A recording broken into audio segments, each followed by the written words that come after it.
Hola a todos, bienvenidos nuevamente. Hoy empezamos una serie de videos dedicados a la patología pulmonar, un tema amplio, diverso y complejo. Y lo vamos a hacer desde la metodología de los patrones radiológicos, una metodología que nos va a permitir realizar un abordaje sistemático y lógico para poder realizar diagnósticos diferenciales que nos permitan adoptar conductas diagnósticas y terapéuticas desde los hallazgos imagenológicos. Mi nombre es Yesid Cardoso Vélez, soy médico especialista en radiología e imágenes diagnósticas y soy el creador de eRadiology. Aprovecho la oportunidad para invitarlos a suscribirse al canal si todavía no lo han hecho, a comentar nuestros videos, a dejarnos sus ideas, sus comentarios, sus preguntas y, por qué no, a darle like a cada uno de estos videos. También les recuerdo que ya tenemos la sección miembros del canal donde van a poder encontrar contenido exclusivo, mucho más avanzado y más profundo sobre temas de interés general. Sin más preámbulos, empezamos entonces con los objetivos de esta serie de videos. Estos objetivos los hemos dividido en dos. El primero de ellos es conocer todos los patrones básicos en los que se puede agrupar la patología pulmonar que incrementa la densidad del parénquima pulmonar. Densidad, que es el término que vamos a utilizar desde los estudios tomográficos, pero que equivalen al término radioopacidades en los estudios de radiología simple.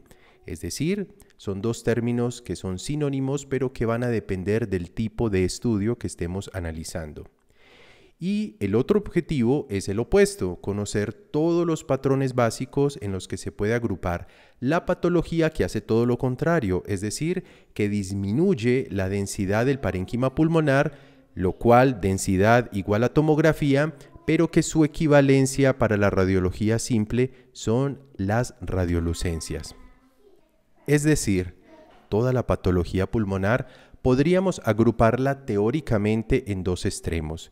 El primero, todas aquellas patologías que incrementan la densidad del parénquima pulmonar y aquellas que hacen lo contrario, la disminución del coeficiente de atenuación o de la densidad del parénquima pulmonar. Cabe aclarar que no en raras ocasiones en un mismo paciente y en un mismo momento determinado pueden concomitar patologías que incrementan la densidad pulmonar y que la disminuyen. Sin embargo, para efectos académicos y teóricos vamos a analizar estos patrones de forma independiente, no sin antes hacer la aclaración que si bien se pueden presentar ambos patrones en un mismo paciente en un mismo momento determinado, vamos a referir siempre el patrón predominante o por lo menos vamos a resaltar dentro de nuestro resumen de hallazgos el patrón que va a predominar en nuestro paciente. Hablaremos entonces siempre de patologías que incrementan la densidad del parénquima pulmonar y todas aquellas que lo disminuyen. Y este primer abordaje nos simplifica ya en gran parte la complejidad de toda la patología pulmonar, ya que de alguna manera este abordaje nos permite agrupar esta gran cantidad de patologías en solamente dos categorías, las que incrementan la densidad del parénquima pulmonar y las que lo disminuyen. Recordemos también que el término densidad lo reservamos para los estudios tomográficos y que su equivalente en los estudios radiológicos simples es radioopacidades para aquellas que incrementan la densidad del parénquima pulmonar y radiolucencias para aquellas que lo disminuyen. Empecemos entonces con todas aquellas patologías que incrementan la densidad del parénquima pulmonar. Todas las patologías que incrementan la densidad del parénquima pulmonar las podemos categorizar en los siguientes patrones radiológicos: el patrón de consolidación, el patrón nódulo-masa, el patrón de atelectasia, el patrón de vidrio deslustrado y el patrón intersticial o de enfermedad pulmonar intersticial difusa. En este gráfico podemos observar una representación esquemática de estos diferentes patrones que vamos a ver cada uno en detalle. Aquí en el lóbulo superior derecho tenemos representado el patrón de consolidación. Como vemos, es un patrón que asocia incremento en la radiopacidad pulmonar, porque estamos dentro de un estudio radiográfico, pero que en tomografía lo llamaríamos un patrón con incremento de la densidad o con incremento del coeficiente de atenuación. Vamos a ver más adelante, cuando estemos hablando del patrón de consolidación, las características como por ejemplo el broncograma aéreo, que caracteriza pues de una forma muy puntual este patrón radiológico.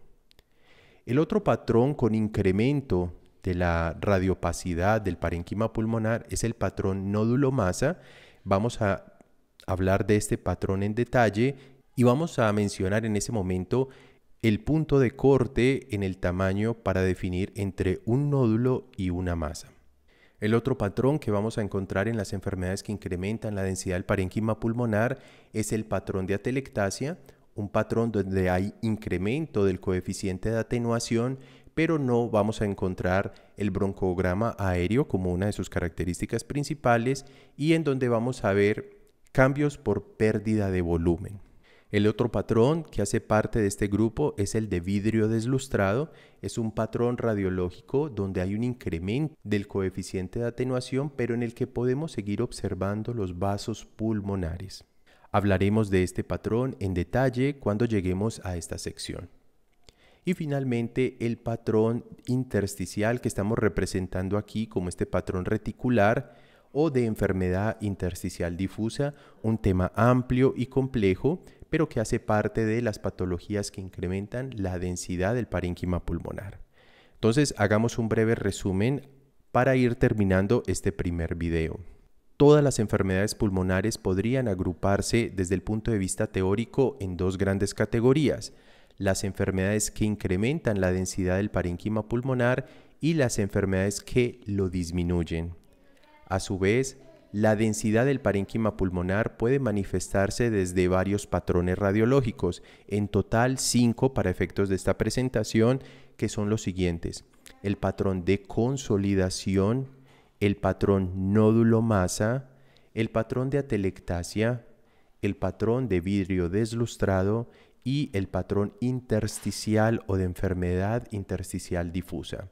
En el próximo video empezaremos a hablar del patrón de consolidación y de sus diagnósticos diferenciales específicos. A su vez, mencionaremos con casos clínicos reales que he encontrado en mi práctica clínica, los cuales nos van a permitir ilustrar estos hallazgos y poner en práctica todos estos conceptos teóricos. Muchas gracias por su atención y nos vemos en el siguiente video. Hasta pronto.